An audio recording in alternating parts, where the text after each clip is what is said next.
So I wanted to get your thoughts with how in school grades are curved, Hmm. A to D, Okay. but life is not. You can get passed along from getting a D to the next level, the next grade, Hmm. but in life that just doesn't occur. Hmm. What are your thoughts on that?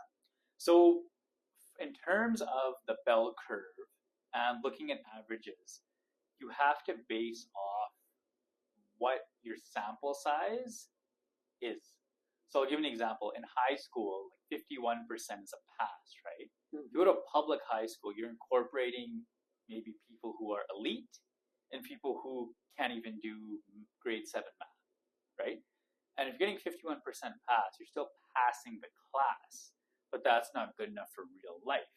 If you actually go and dissect each person from that class, many, even though they all passed or most of them passed, they won't have the same outcome.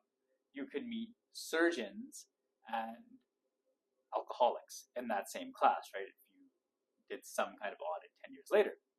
Now, this was interesting too because when I was in pharmacy school, it's a bunch of nerdballs, right?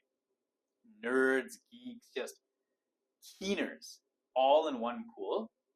I remember studying so hard for exams, so hard. Get a 90% of the class average is 92. So it's like, wow. And you get curved down then.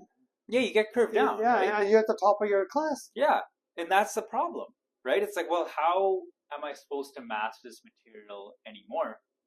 If I was back in grade school and primary school, I would have an A plus. Now I'm just average with a 91%. Like, what is that, right? And you have to consider the pool, right? So pharmacy students are generally quite smart. They're the top tier in terms of their bachelor's of science degrees, and they have habits that will allow them to master material. Now, the average bell curve theory helped me gain a hyper competitive mindset because when I was in school, obviously, 91% is not good enough, right? So you have to go above and beyond if you don't want to be average. And the building I would study was med sci. So every guy you would meet was in dentistry school, medical school, or pharmacy school.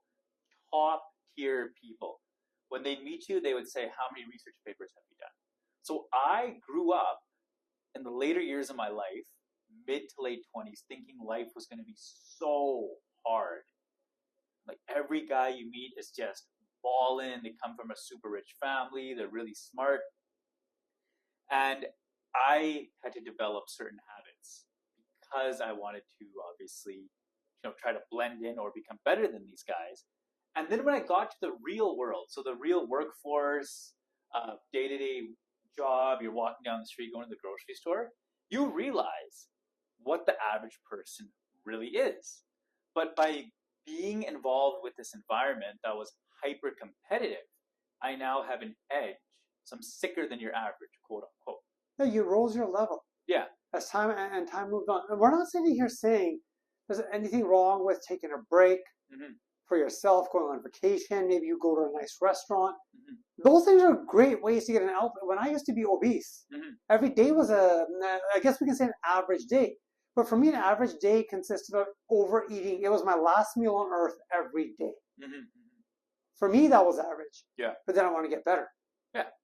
And if you live in LA where everyone's a supermodel, you're like, oh my God, I stand out. But if you live in When he some... says supermodel, this overlooking that guy. No, that's you. That's all you, man. But you could be above average in some town in South Dakota, right? Yep. So it really does depend on your sample size and pool. Like I was talking to a friend of mine who lives in San Francisco, involved in the tech industry, and he said everyone is just on the grind, hustling, making a lot of money, hyper educated, very competitive. And then you have to be in San Francisco, right? Look at the rent, look at the cost of living in that city. But if you go to, a random city in the US, say small town Arkansas, you will need like 1/10 of that money to live successfully.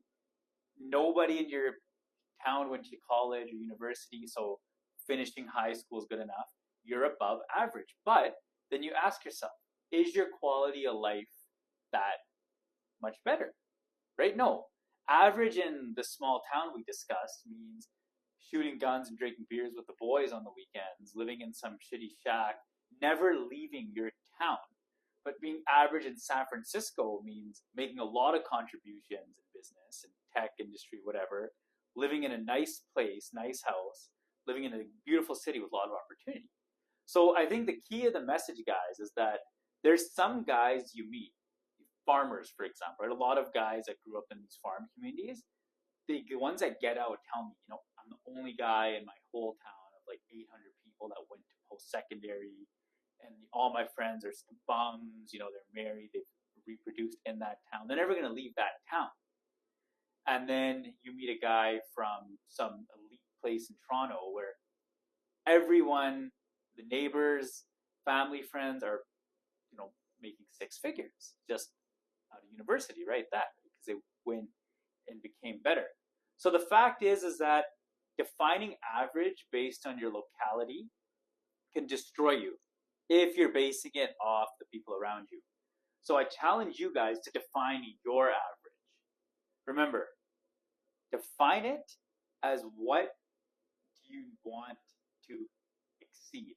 Doesn't matter if you're living in a town of 200 versus 2 million. Pick the life you want and get there. That's the only way, guys. That's perfectly well put. If you guys like our videos, please like, comment, and subscribe. Until next time.